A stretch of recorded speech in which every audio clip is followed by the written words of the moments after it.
Hey everybody, does it feel like to you that you have more time on your hands right now with a shutdown and everything that's like that? Um, I don't know. I feel like I do. I mean, as a matter of fact, as I think about it, when I'm at my office, the church, I get pulled into meetings. I have sometimes pickup meetings in the in the hallway as I walk down it, or I get involved in long conversations and things like that.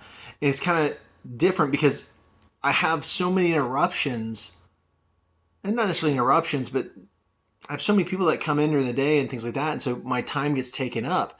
And I think about it because I have the same amount of lessons that I have to prepare for, the same kind of research, the same kind of planning for activities and things like that I always do. But at home, I don't have as many people showing up. I don't have people coming in and knocking, hey, can I talk to you for a second? Things like that. And so it turns out that I actually do have more time on my hands. But the question is, what am I doing with that? And so I'd like to ask you the same question. What are you doing with the extra time that you have in your hands? And I'm going to answer the question, but I want you to answer it first. And if you could, go ahead and pause this video in just a second and write down what is it that you're doing with the extra time that you have during the shutdown. And so go ahead and pause it, and down in the comments, put down the things that you're doing that you have a little extra time, now that you have a little extra time in your day. So go ahead and pause it now and put those in the comments for me. All right, I'm going to guess that you've already already paused the video, and wow, man, you got some great things you're doing. Hopefully you got some great things that you're doing with the extra time. And as I think about it, with my extra time, I'm trying to be more active. I'm trying to get myself into a little bit better shape. I've got myself some resistance bands and things like that I'm doing exercises with, and it goes up to 60 pounds. So I can't do a ton of it with it, but I can do a lot of reps, and I can hopefully get a little better shape. I've also been doing a lot of walks, and Angela's been doing walks with me, and so we're trying to do that. I've lost actually a little bit of weight since this has happened too, but trying to get better, trying to do more things. I take a short walk each day after lunch, and just random stuff like that we're trying to get to do better. And so we have time now that we're on the shutdown. I have time to actually do stuff, and so it's kind of cool. But we're also taking time to go through a lot of the stuff that we have here in the house. And so we've actually gone through a lot of our closet and things like that. And I've gotten rid of some clothes, which is actually kind of cool because I found an old shirt that I haven't worn in years, and I'm about to throw it away. And Angela goes, "Hey, why don't you try it on?" I'm like, "I haven't been wearing this thing in over a decade, and it's not going to fit." And I put it on, and it actually fits because I've lost some weight, and it's kind of cool. And so, thankfully with the shutdown, I've actually been able to do some extra stuff, and so it's kind of cool. And hopefully we all have a couple of good, fun, or helpful things that we're doing during the shutdown, or we're doing because we have time in the shutdown now. And so things that we're willing to share and talk about, because I asked you to put it down in the comments, and hopefully you've been able to do that. But what about the things that we aren't willing to talk about? The things that we want to remain hidden, maybe because of fear, or maybe because of shame, or even sometimes guilt. What about those things? What happens with those things? Well, I want you to turn to Luke chapter 12, starting in verse 1, and take a second. Go ahead and turn there. If you need to pause me, go for it. But take a second, turn to Luke chapter 12, verse 1, and we're going to read verse 1 through 3. Really short passage, but it has something to say about those things that we want to remain hidden. And so it says this: "In the meantime, when so many thousands of people had gathered together that they were trampling one another, he," meaning Jesus, "began to say to his disciples first, 'Beware of the leaven of the Pharisees, which is hypocrisy. Nothing is covered up that will not be revealed, or hidden that will not be known. Therefore, whatever you have said in the dark shall be heard in the light, and whatever you have whispered in the private rooms shall be proclaimed on the housetops.'" I don't know about you, but that can be a scary thought. The fact that everything I've done, everything that I've gone through will one day be revealed. But let's focus on verse 2 and 3 for just a second. And there are two things that really come to mind as we're looking at that. The first one is first one is this: whatever it is that we are doing behind closed doors will eventually come to light. If you're using your free time to do things that you shouldn't, that's going to be found out.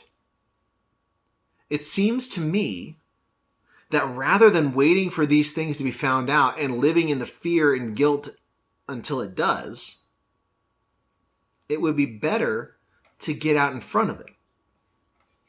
Get out in front of those issues. And now what I'm suggesting maybe sound a little crazy or maybe a little scary, but I think it's ultimately for our betterment. See, let someone know about what you've been doing, about the issues you're facing, about the problems that are creeping up in your extra free time, and the time that you're alone, and the time when you're privately and you're by yourself in these things. Tell someone and seek help for it. Whether it's pornography, it's self-harm, it's drugs, alcohol, or sexual acts, really anything that hurts you or someone else, let somebody know. Let a parent know. Now, I understand that's scary, and right now probably some of you go, are you crazy? No, I'm not going to do that. They'd kill me. And yeah, your parent may be mad for a little bit. They may be upset. They may even be disappointed. But you know what? You tell them, listen, I'm sorry. I'm telling you this because I need help. I'm telling you this because I trust you to help me. And so you tell them so you can find that help. Just let them know that you're telling them because you need help to stop doing these things. They're going to get a little angry, a little upset. But what's worse?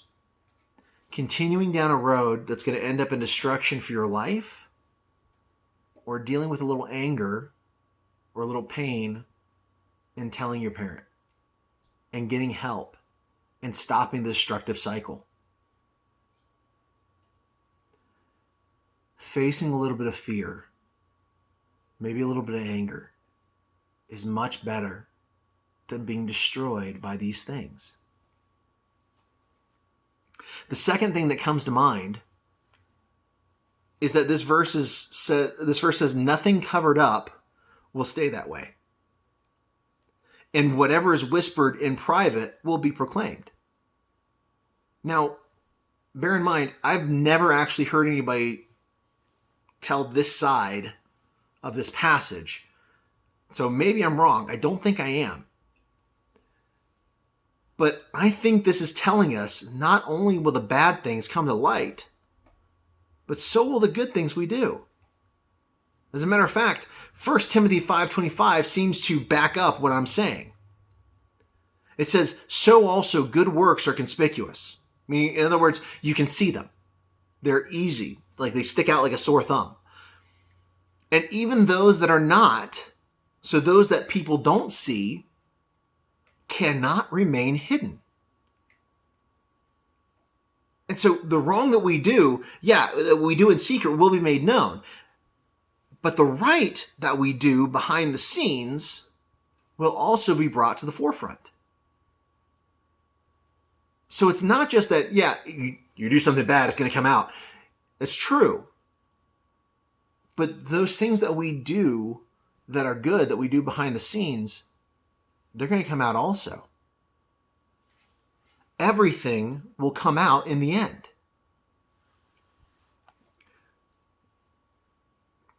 This is why Jesus tells us to beware the leaven of the Pharisees, which is hypocrisy. See, hypocrisy tears down your reputation. It destroys trust.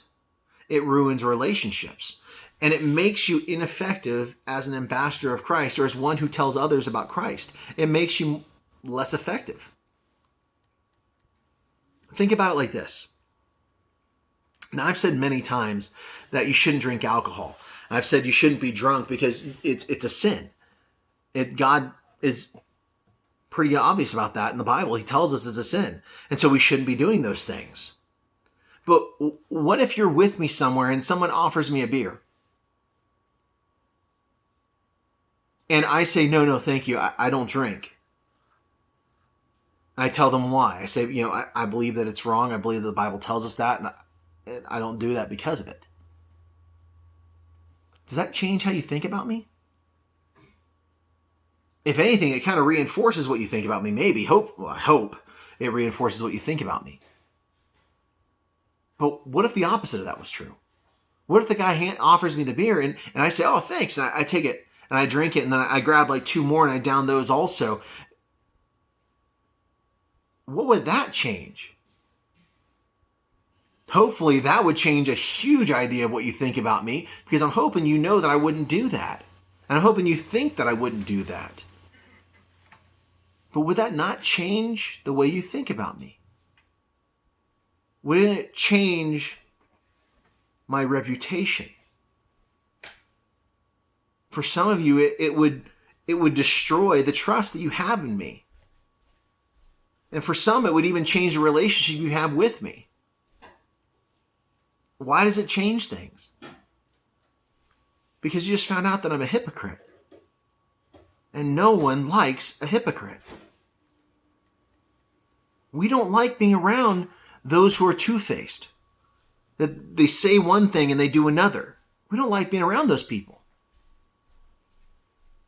But the real question is this. If we can't stand that in others, why do we stand it in ourselves? What I want you to do is this. I want you to decide today. Decide today that you're done with the hypocritical lifestyle, with living like you're a hypocrite. Be done with it today. Do more of the good behind the scenes and less of the bad in the dark places. So that when these things become seen, no one can call you a hypocrite. Essentially, what I'm asking you to do is this. Start living as if everything you do can be seen by those around you. Because if we listen to this passage, it will. Don't live the life of a hypocrite. Live the life of one who is proud to be seen by those around him or around her. Thank you guys for your time. I'm going to check the comments to see what you guys are doing. I'm looking forward to that. And I'll talk to you guys later. Bye.